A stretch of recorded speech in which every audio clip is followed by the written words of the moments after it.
कहते हैं कि इस संसार के कण-कण में ईश्वर का वास है। इस संसार में जो भी हो रहा है वो ईश्वर की मर्जी से हो रहा है। जीवन, मरण सब उसके हाथों में है। ईश्वर ने इस धरती पर जिस भी वस्तु का निर्माण किया है उसके पीछे कोई न कोई अर्थ छुपा हुआ है। हमारे धर्म ग्रंथों में भी हर कहानी के पीछे एक रहस्य है। इसी तरह संसार के कल्याण के लिए हुए समुद्र मंथन के पीछे भी एक कहानी छुपी है। साथ ही समुद्र मंथन से निकले 14 रत्नों के पीछे भी कई अनोखे रहस्य छुपे हुए हैं। आज हम आपको समुद्र मंथन से जुड़ी तमाम जानकारी देंगे। हमारे धर्म ग्रंथों के अनुसार एक बार महर्षि दुर्वासा के श्राप के कारण स्वर्ग श्रीहीन हो गया। तब सभी देवता भगवान विष्णु के पास गए। भगवान विष्णु ने उन्हें असुरों के साथ मिलकर समुद्र मंथन करने का उपाय बताया और यह भी बताया कि समुद्र मंथन से अमृत निकलेगा जिसे ग्रहण कर तुम अमर हो जाओगे। यह बात जब देवताओं ने असुरों के राजा बलि को बताई तो वह भी समुद्र मंथन के लिए तैयार हो गए। वासुकी नाग की नेति बनाई गई और मंदराचल पर्वत की सहायता से समुद्र को मथा गया। समुद्र मंथन से सबसे पहले कालकूट विष निकला जिसे भगवान शिव ने ग्रहण कर लिया। इससे तात्पर्य है कि अमृत हर इंसान के मन में स्थित है। अगर हमें अमृत की इच्छा है तो सबसे पहले हमें अपने मन को मथना पड़ेगा। जब हम अपने मन को मथेंगे तो सबसे पहले बुरे विचार ही बाहर निकलेंगे। यही बुरे विचार विष हैं। हमें इन बुरे विचारों को परमात्मा को समर्पित कर देना चाहिए और इससे मुक्त हो जाना चाहिए।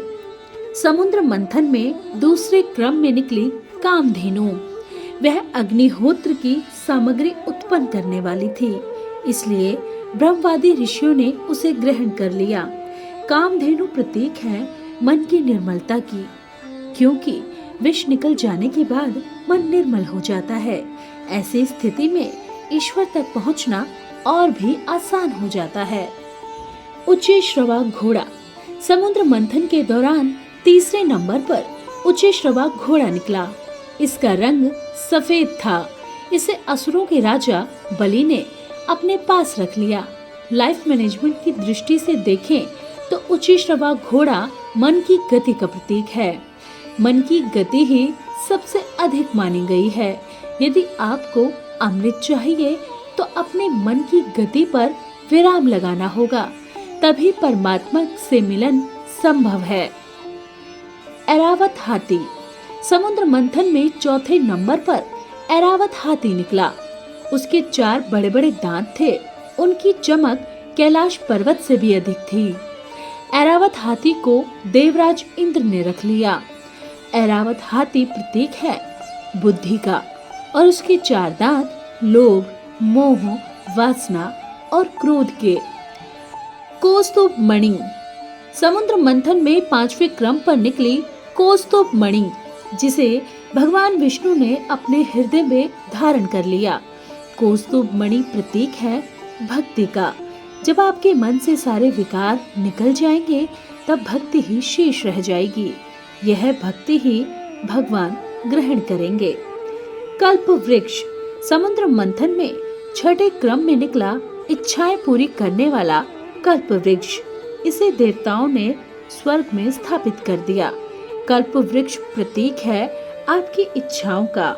कल्प वृक्ष से जुड़ा लाइफ मैनेजमेंट सूत्र है कि अगर आप अमृत प्राप्ति के लिए प्रयास कर रहे हैं तो अपनी सभी इच्छाओं का त्याग कर दें।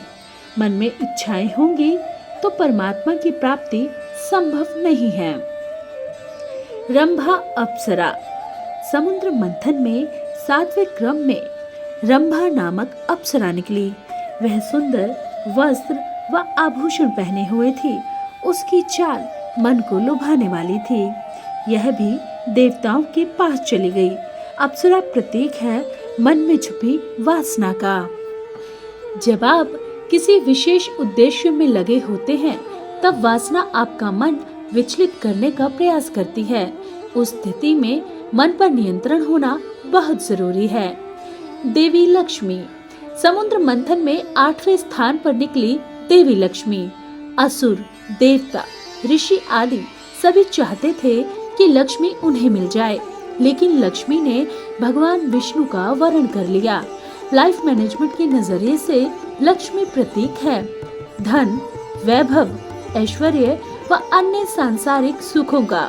जब हम अमृत प्राप्त करना चाहते हैं तो सांसारिक सुख भी हमें अपनी ओर खींचते हैं, लेकिन हमें उस ओर ध्यान न देकर केवल ईश्वर भक्ति में ही ध्यान लगाना चाहिए। वारुणी देवी। समुद्र मंथन में 9वें क्रम में निकली वारुणी देवी। भगवान की अनुमति से इसे दैत्यों ने ले लिया। वारुणी का अर्थ है मदिरा यानी नशा। यह भी एक बुराई है। नशा कैसा भी हो, शरीर और समाज के लिए बुरा ही होता है।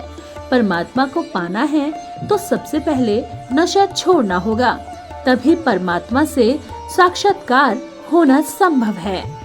चंद्रमा। समुद्र मंथन में 10वें क्रम में निकले चंद्रमा। चंद्रमा को भगवान शिव ने अपने मस्तक पर धारण कर लिया।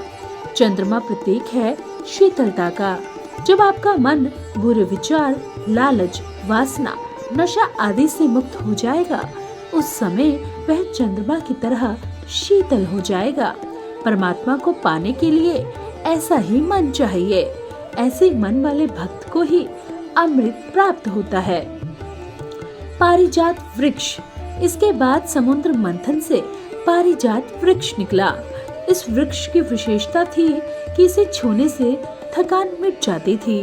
यह सभी देवताओं के हिस्से में गया। लाइफ मैनेजमेंट की दृष्टि से देखा जाए तो समुद्र मंथन से पारिजात वृक्ष के निकलने का अर्थ सफलता प्राप्त होने से पहले मिलने वाली शांति है। जब आप अमृत के इतने निकट पहुंच जाते हैं तो आपकी थकान स्वयं ही दूर हो जाती है और मन में शांति का एहसास होता है।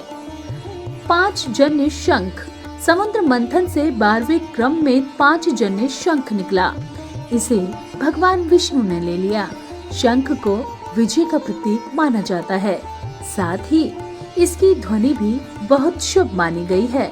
जब आप अमृत से एक कदम दूर होते हैं तो मन का खालीपन ईश्वरीय नाद यानी स्वर से भर जाता है। इसी स्थिति में आपको ईश्वर का साक्षात्कार होता है। भगवान धन्वंतरी व अमृत कलश। समुद्र मंथन से सबसे अंत में भगवान धन्वंतरी अपने हाथों में अमृत कलश लेकर निकले।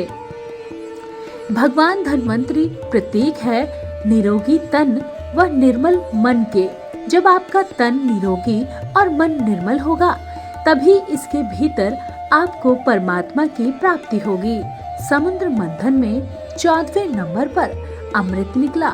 इस 14 अंक का अर्थ है 5 कर्मेंद्रियां, 5 जन्नेंद्रिया तथा अन्य 4 है मन, बुद्धि, चित्त और अहंकार।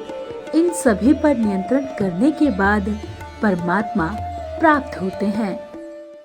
आप हमारे संत वाणी चैनल को सब्सक्राइब करें, वीडियो को लाइक करें, शेयर करें और हाँ, बेल आइकन पर क्लिक करना बिल्कुल ना भूलें, ताकि हमारी किसी भी वीडियो की सूचना सबसे पहले आपको मिले।